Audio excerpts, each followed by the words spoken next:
Hello everyone. This lecture would be about the solutions of paper 2 of chemistry IGCSE January 2021. Let's begin. So the first question, you have to name the particle Y. As you can see, it's positively charged, so it's of course a proton. Give the mass number of this atom. So mass number refers to the total number of entities in the nucleus, the protons and the neutrons. So if you add them up, you'll get 7.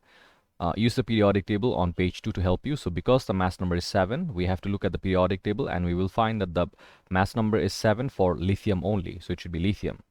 Then they're telling us what is the difference and what is the similarity between two elements which are isotopes of each other. So if they're isotopes of each other, they will have same number of protons but different number of neutrons. Then you have to pick and choose one of these options. You can use the options either once or more than once. Name the most abundant gas in the Earth's atmosphere, of course, is nitrogen. Name the gas that is a compound, of course, it's carbon dioxide, because all the rest of them, they are basically elements. Name the least reactive of the gases, of course, argon, it's a noble gas. Name the gas formed by complete combustion of hydrocarbons. So, of course, we have learned in organic chemistry that whenever you have organic compounds, whenever they are combusted with oxygen, they are going to form carbon dioxide in presence of, abundant amount of oxygen. Then describe the test of hydrogen gas. It burns in air with a squeaky pop. Of course, that's how it explodes. It burns in air with a squeaky pop and extinguishes a glowing splint. So it's a pretty explosive reaction, and it will be capable of extinguishing a glowing splint near it. Then this is a reaction regarding carboxylic acids. Here you have magnesium inside the conical flask, and you have carboxylic acid solution as well. So if you add them together, they're going to form, of course, they're going to form hydrogen gas and the salt. They're going to form hydrogen gas and the salt. So hydrogen gas would be deposited in the syringe and piston, of course. So the syringe and piston would be used to measure the volume of hydrogen gas which has been evolved. And this in here we will have the formation of the salt magnesium. Because it's a carboxylic acid, it's going to be carboxylic salt. So all the carboxylic acids are of the same concentration. Give two other variables the student should control in this investigation. So of course, whenever we have physics or in chemistry or in biology, whenever we are performing experiments, if we are performing experiments and we are trying to establish relationship between two things, every other thing has to be constant. So in here we can have a range of things which can be constant. So I picked the two most common ones. You have to keep the volume of the acid the same, of course, and you have to keep the mass of the magnesium powder the same as well. Give a reason why it is important to connect the gas syringe quickly. So, but what happens if you do not connect the gas syringe quickly? If you take time to connect it, what's going to happen is by the time you connect it, a lot of the hydrogen gas evolved would have, gone out to the atmosphere and it would have been lost, right? So that's why I said to make sure that none of the gas escapes to the outside. Calculate the mean time for propanoic acid to produce 10 centimeter cubes of hydrogen gas. So of course, this one was incomplete. We had to fill it up. So as you can see here, there are 4 experiments performed with propanoic acid. And out of these 4 readings, this one is the anomalous reading. So you have to, of course, whenever you have physics or in chemistry or in biology, you always have to skip the anomalous reading, right? So you skip this one and you just take into consideration 69, 70, and 71. Take the average of it, it comes to 70. Deduce the relationship between the number of carbon atoms in the molecule and the time taken to produce 10 centimeter cube hydrogen gas. So if you look carefully, the greater the number of carbon atoms, as we go down this chart, the number of carbon atoms increasing. So as we go down the chart, we are seeing that the number of carbon atom increasing also results in the increase of time taken. So greater the number of carbon atoms, the longer the time taken is. The next question is, an ester is formed by adding ethanoic acid to ethanol in the presence of sulfuric acid. So this is an esterification reaction. So here the ethanoic acid is the carboxylic acid and the ethanol is the alcohol. So if you react them, you're going to get an ester. The name of the ester is ethyl ethanoate. So this is the displayed formula of ethyl ethanoate. So this is something we have learned in organic chemistry, esterification. So that's it. Then sodium is in here. Okay, fine. Before we go on to this one, let's just have a small brief on this one. So what happens here is whenever we have to draw the structure of an ester, what happens is first at the beginning, if we want to name it, we call it ethyl ethanoate, right? The name is ethyl ethanoate, but the problem is when we draw it, it's not actually following that code. We write it as ethyl ethanoate. The ethyl part comes from the alcohol, and the ethanoate part, it comes from the acid, carboxylic acid. But if you look carefully, at the, this starting part is actually coming from the acid and the ending part is coming from the alcohol. So what happens is when you name it, you name the alcoholic part first and then you follow it with the acidic part. But in here, if you look at the diagram, we can see that the acidic part is being drawn first, followed by the alcoholic part. So the naming and the drawing are actually reverse. Okay, so this is something which you have to keep in mind when you draw esters.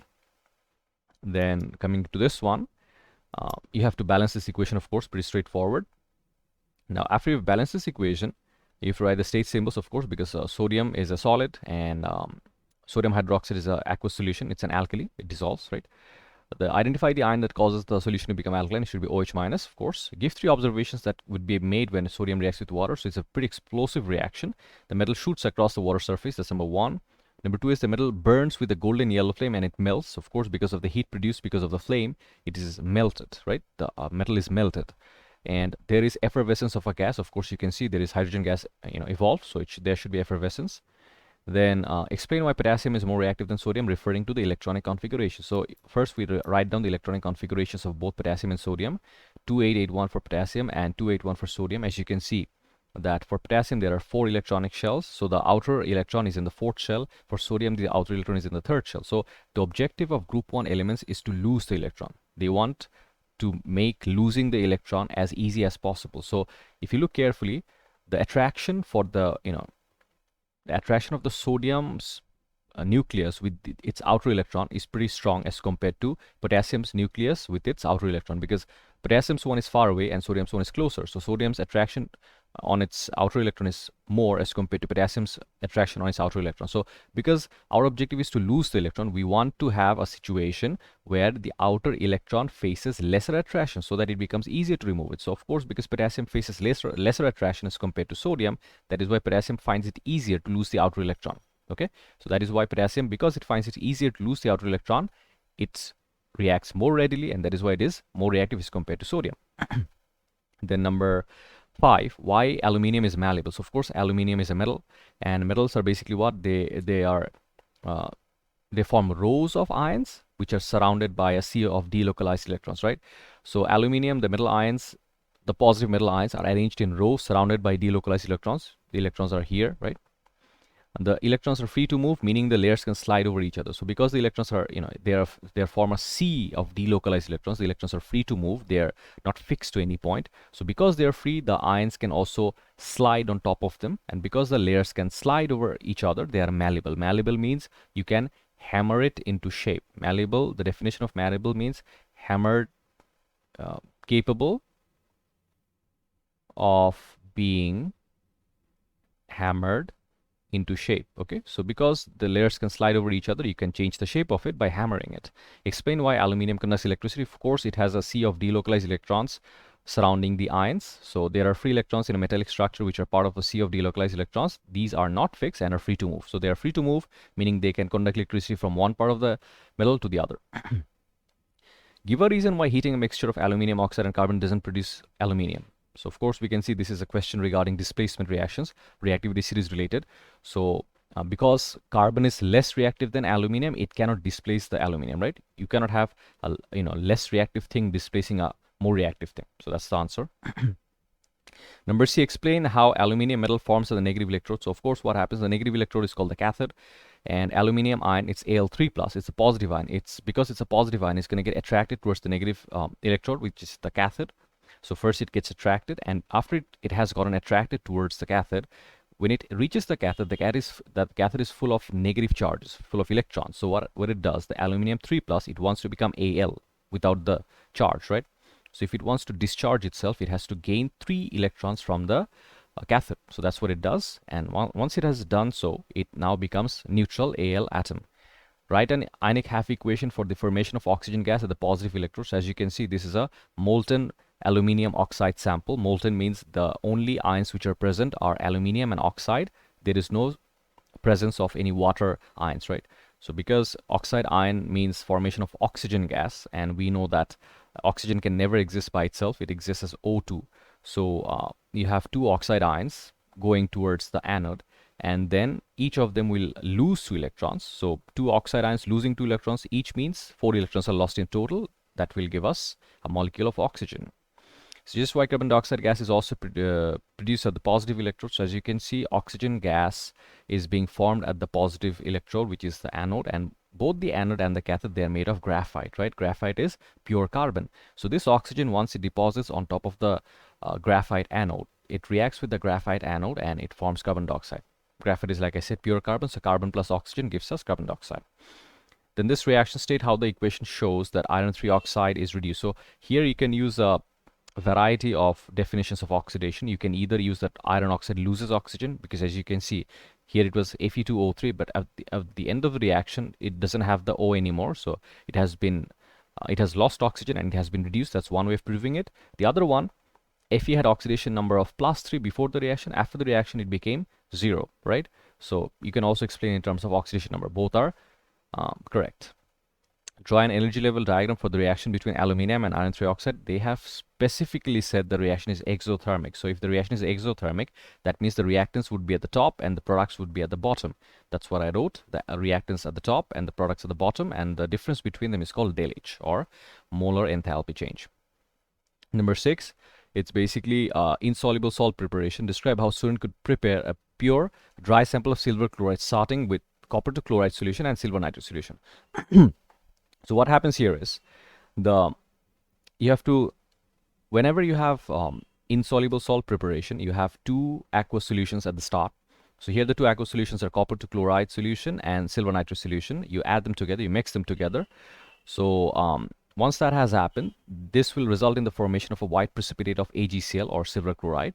Once this reaction happens, you're going to have the formation of a white precipitate of silver chloride along with an aqueous solution of copper nitrate. This one is soluble, of course. All the nitrate salts in the world are soluble, right? All the nitrate salts in the world are soluble. So this is also soluble. So everything is soluble except the AgCl, which is insoluble. So how do you separate a soluble thing from an insoluble thing? You use filtration. So mixture is then poured through a filter paper, which leaves behind the insoluble AgCl on the filter paper, which is then cleaned. You have to clean it, of course, with distilled water and then dried with a dry cloth. This is how you'll get a dry sample, pure dry sample. To make it pure, you have to use filtration followed by cleaning with distilled water, and to make it dry, you have to use a dry cloth, right? That should give you the 4 marks. Then you have to use the data to plot the graph, which I've plotted. Of course, I drew it freehand, so it's not so straight, but of course, from here up to here, if you go from here up to here, it's going to be a straight line, right? If you go from here up to here, it's going to be a straight line. And then it's going to be a flat line over here, because this is where the reaction has ended. So you have to go from here up to here, straight line, and then flat line. As you can see, I have avoided one of the points. That's an anomalous point. We'll come to it later. So you have to skip that. Then suggest a mistake the student made to cause the anomalous result. The student might not have allowed enough time for the precipitate to settle, because if you look at the steps, pour this much of copper chloride into a test tube, then add 1 centimeter cube of silver nitrate to the test tube, allow the silver chloride precipitate to settle. If you do not allow it to settle, it will not reach its actual volume, right? So you have to allow it to settle. And one more thing, while you're drawing a line of best fit, the rule is you have to make sure it passes through as many points as possible. The line of best fit is made perfect when it passes through as many points as possible. So it doesn't matter if it's skipping the first point. Your objective is to not pass through the first point. Your objective is to make sure it passes through the maximum number of points, right? It passes through the maximum number of points. That is your objective. Now we move on to give a reason why the last 3 heights are the same. As you can see, the last 3 are the same. Why? Because the reaction is over. The height becomes constant when? If the reaction is over. How is the reaction over? Because the copper chloride got used up. Why did the copper chloride get used up? Because if you look here carefully, you poured only 5 centimeter cube of copper chloride solution into a test tube. That was it. You didn't add any more, but you kept on adding 1 centimeter cube volume of silver nitrate again and again. So you kept on adding silver nitrate in excess, but this one remained fixed. So that is the thing which could get used up, right? Then name a piece of apparatus suitable for measuring 25 centimeters. So whenever you have to measure a fixed amount of any solution, you always use a pipette, because a pipette is used to transfer a fixed amount, a fixed volume of aqueous solution or a liquid. calculate the maximum mass of silver chloride that could be produced. So of course, to find the mass of silver chloride, you have to find the moles of silver chloride. To find the moles of silver chloride, you have to use the mole ratio in the chemical equation. What are you provided with? You are provided with the molarity or the concentration of copper to chloride as well as its volume. So you use these two pieces of information to find the moles of copper to chloride. Once you found that, you look at the mole ratio in the equation. 1 mole of copper chloride reacts with 2 moles of silver nitrate. So that means whatever moles of copper chloride you found, it should be multiplied with 2 to get the moles of silver nitrate. That's what I did, right? I multiplied with 2. Now that I know the number of moles of silver nitrate, I use the formula number of moles is equal to given mass by molar mass. From there I can find the given mass, which comes to 143.5 times 0.025. Then this is a basic percentage yield question, and everything is given. You just put in the values. The actual value, the experimental value is 0.744 and the theoretical value is 0.850. So you put it in experimental value by theoretical value multiplied by 100%. That should give you the percentage yield. This is a reaction. This is a question related to the fractional distillation of crude oil to get its different fractions.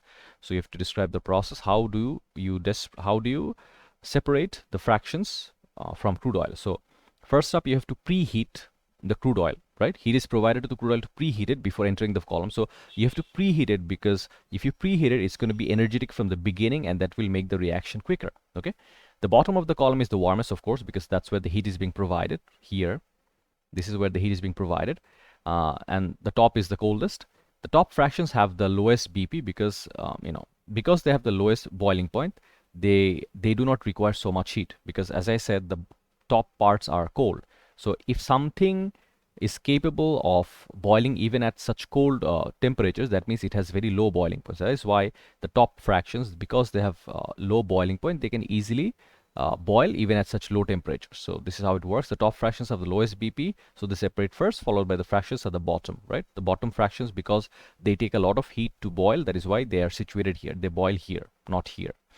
Then they are then condensed and collected as liquids. So of course, once you have these fractions separated and taken out through the delivery tubes, they are then condensed back to their liquid states and used for industrial uses.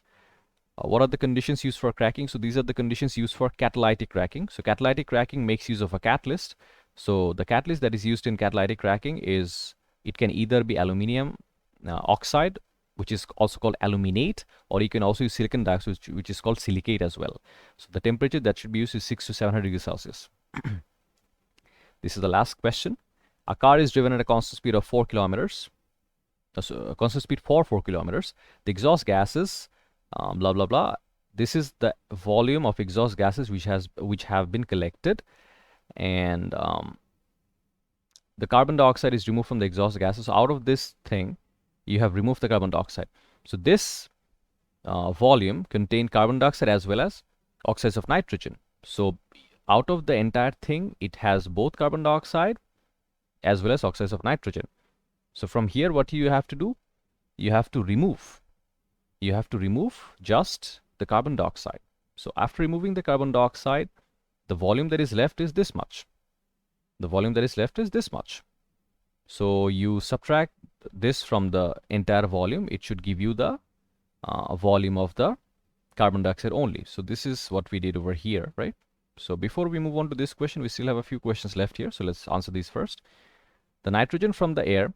Explain how oxides of nitrogen form in a car engine. Okay, how does this work?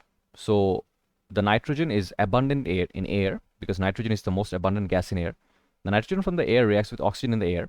Okay, both of them are present in the air in the presence of the heat of the engine. So of course it happens in a car engine because the car engine is very warm, produces a lot of heat. So this reaction takes place in the presence of heat of the car engine, right? That's how it works. Give a reason why oxides of nitrogen should not be released into the atmosphere. So because they are oxides of nitrogen, they are acidic oxides. So they will mix with the water in the atmosphere to form acids, which will fall as acid rain. That's bad for us. Then, like I said, we found the volume of carbon dioxide using the data from the top. So this much is done.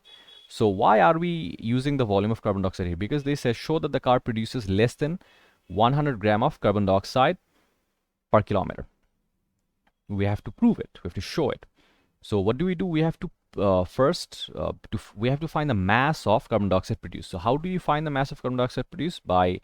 You need to know the mole, of course. You need to know the moles of carbon dioxide first. So how do you find the moles of carbon dioxide? By using the volume of carbon dioxide. So the volume of carbon dioxide, like I said, out of the entire volume, after you remove 2.96 into 10 to the power 5, sorry, I said by mistake.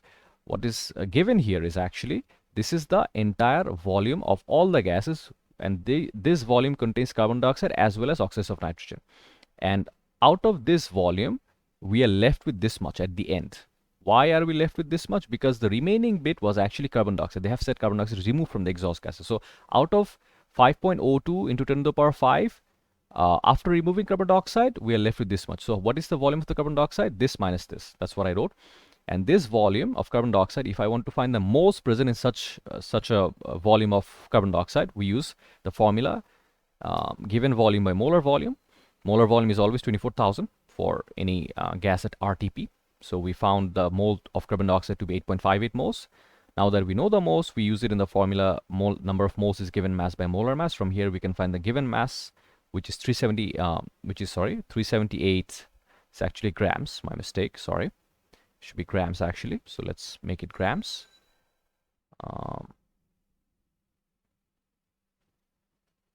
So grams here, grams here. So these many grams of carbon dioxide are formed. For how much? It's formed if you have driven 4 kilometers, right? The car is driven at constant speed for 4 kilometers. So if you drive 4 kilometers, the entire journey, that is the amount of mass of carbon dioxide that you're going to get. 378 grams if you have driven for 4 kilometers. So how much are we going to get for 1 kilometer? Just divide this by 4, we get 94 grams. So it is approximately 100 grams. 94 grams is approximately 100 grams. So this shows that our calculations are correct. So that concludes this paper solution.